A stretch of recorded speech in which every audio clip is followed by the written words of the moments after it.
नमस्कार, crime petrol देख रहे हैं आप और मैं हूं कैलाश बिस्ट।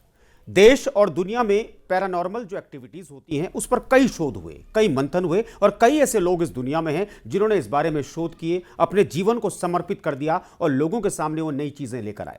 हिंदुस्तान में भी कई शोध इस प्रकार से हुए, कई ऐसे लोग थे जिन लोगों ने इस पर शोध किया और एक शख्स, आज हम जो किस्सा सुनाने जा रहे हैं उस शख्स का नाम है गौरव तिवारी, जो आज भले ही इस दुनिया में नहीं है लेकिन उस शख्स ने वो कर दिखाया जिसके चलते उस शख्स को कई बड़े संस्थानों ने उसके इंटरव्यू किए, उसको कई संस्थानों ने अपने चैनलों में दिखाया, उसको कई बड़े अखबारों ने अपने अखबारों में छापा, उसको जगह दी, क्योंकि 6000 से ज़्यादा ऐसे हॉन्टेड प्लेसेस थे जहां पर जाकर उस शख्स ने शोध की और जाना कि वाकई में भूत होते हैं।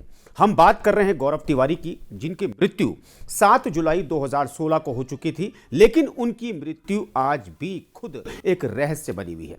उनके बारे में हम आपको इन किस्से कहानियों में बताएंगे और जानेंगे कि आखिर क्या कुछ गौरव तिवारी ने किया जिसके चलते वो इतने प्रसिद्ध हुए।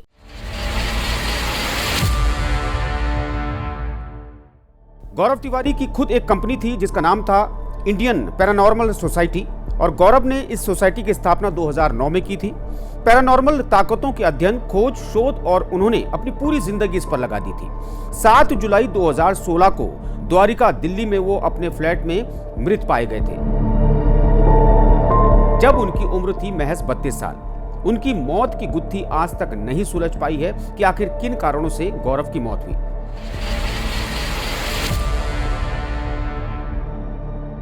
गौरव ने 16 साल की उम्र में भूतों के पीछे भागना शुरू कर दिया था।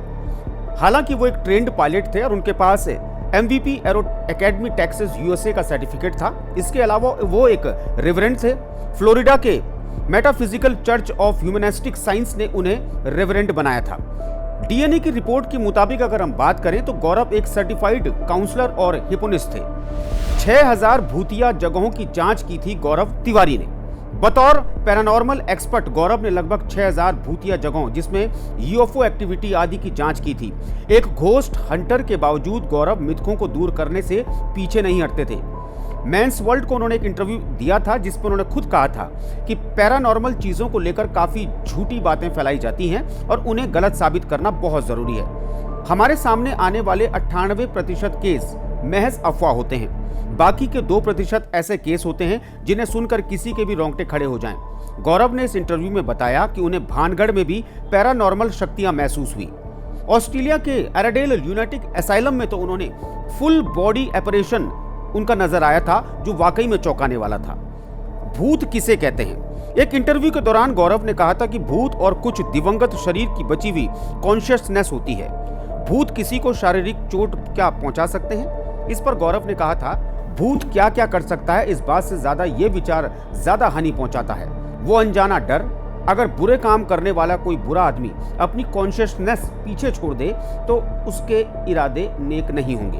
एक मशहूर पैरानॉर्मल केस की अगर हम बात करें तो टाइम्स ऑफ इंडिया को दिए एक इंटरव्यू में गौरव ने बताया कि उद्योग विहार गुड़गांव में कॉल सेंटर का केस था जो बंद हो चुका है। एक BPO कर्मचारी का कॉल उन्हें आया था कि उन्हें ऑफिस में आत्माओं के होने का एहसास हो रहा है। खासकर बिल्डिंग की छत पर उन्हें एक बेहद अजीब कहानी सुनने को मिली। ऑफिस की एक महिला कर्मचारी ने 15-20 दिन की छुट्टी के बाद दोबारा ज्वाइन किया और वो 2-3 दिन ऑफिस आती रही। उस लड़की के एक सहकर्मी ने उसके घर पर फोन किया और पता चला कि लड़की की 20 दिन पहले मौत हो गई। खबर फैलने के बाद उस महिला ने भी ऑफिस आना छोड़ दिया। इस घटना ने सभी लोगों के रोंगटे खड़े कर दिए।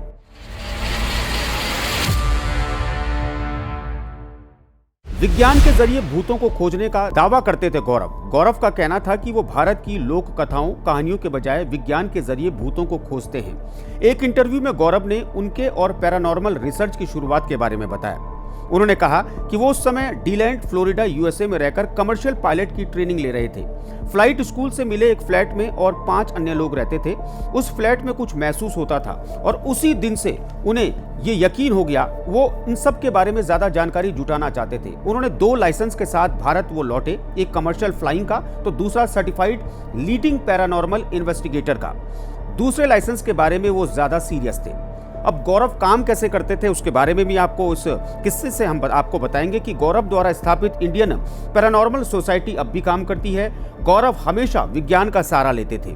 अपनी बातें, अपने दावों को साबित करने के लिए Gaurav forensic methods spectrometers, electromagnetic field की जांच के लिए ईएमएफ मीटर्स, वातावरण के तापमान में बदलाव को नोटिस करने के लिए लेजर आईआर थर्मोमीटर, ईबीएफ रिकॉर्डर का इस्तेमाल वो करते थे। गौरव की जिंदगी जिन रहस्यों को तलाशने में बीती, कुछ वैसे ही रहस्यमय सवाल उसकी मौत के बाद उठे। दरअसल गौरव को ना तो कोई माली तंगी थी और ना ही किसी तरह की परेशानी, कोई बीमारी भी नहीं थी। मौत से एक दिन पहले भी गौरव काम पर थे। 6 जुलाई 2016 को गौरव पूरे दिन अपने घर पर ही थे। फिर शाम 7:30 बजे वो जनकपुरी के एक हॉन्टेड प्लेस की खोजबीन के लिए निकले। गौरव जिन अनजान शक्तियों को खोजा करते थे, अक्सर उसके लिए देर रात तक घर से बाहर रहते थे, क्योंकि तफ्तीश अमूमन रात को हुआ करती थी। जनकपुरी में अपनी तफ्तीश पूरी करने के बाद गौरव रात 1:30 बजे घर लौटे। चूंकि अक्सर वो देर रात तक लौटते थे, तो उनकी पत्नी से उनका अक्सर झगड़ा होता था। लोगों का कहना है कि गुरुवार की रात भी देर से आने पर दोनों में झगड़ा हुआ। फिर गौरव और घर के बाकी लोग सो गए। घर पर गौरव और उनकी पत्नी के अलावा उनके माता पिता भी थे। 7 जुलाई की सुबह उठने के बाद सभी नाश्ता कर रहे थे। फिर गौरव अपने कंप्यूटर पर लग जाते हैं। वो ईमेल चेक कर रहे होते हैं, लेकिन अचानक 11 बजे की सुबह उनकी लाश बाथरूम में मिलती है, जिसके बाद पुलिस जांच करती है। जांच के बाद पुलिस यही मान रही थी कि गौरव ने खुदकुशी की। पर सबसे बड़ा सवाल यही खड़ा होता है कि आखिर गौरव खुदकुशी करते क्यों? बकौल पुलिस ना तो गौरव की माली हालत खराब थी, ना वो डिप्रेशन का शिकार थे, और यहाँ तक कि पत्नी के साथ उनका रिश्ता इतना खराब भी नहीं था कि वो जान दे देते। पुलिस ये भी मानती कि अगर झगड़े की वजह से खुदकुशी करनी थी तो झगड़ा रात को हुआ था।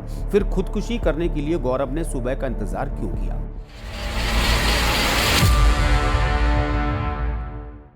ये गौरव की कहानी है। गौरव वो शख्स थे जिन्होंने 6000 से ज्यादा हॉन्टेड प्लेसेस का उन्होंने भ्रमण किया था। सिर्फ हिंदुस्तान में ही नहीं बल्कि विदेशों के कई इलाकों में वो गए, लेकिन उसके बावजूद उनकी जो मौत थी वो एक रहस्य बन गया। लेकिन हाँ, इतना जरूर है कि उन्होंने जो शोध की, उन शोधों से ये तो पता चलता है कि भूत वाकई में होते हैं। और इन रिसर्चों पर उन्होंने बहुत गहनता से अध्ययन किया था, जिसके बाद कई ऐसे चैनल्स हैं, कई ऐसे सोशल मीडिया के जरिए भी लोगों ने उनकी स्टोरीज को देखा और आज भी उनकी स्टोरीज को देखते हैं।